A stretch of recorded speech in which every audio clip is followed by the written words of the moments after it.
pagpatay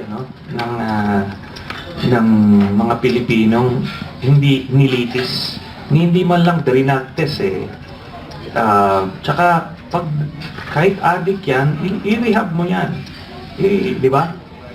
There is always a chance for them to change. Tapos kita mong ginawa, since marami na mga killer, worse, ang mga killer na ginawa ay mga tiwaling miyembro ng PNP at yung mga assets nila. Ngayon, ang dami ng killer. Nagpapatayan sa kalye. So, ganun ang ginawa ni Duterte. Ganun ang legacy niya. At sana mabago yan ang susunod na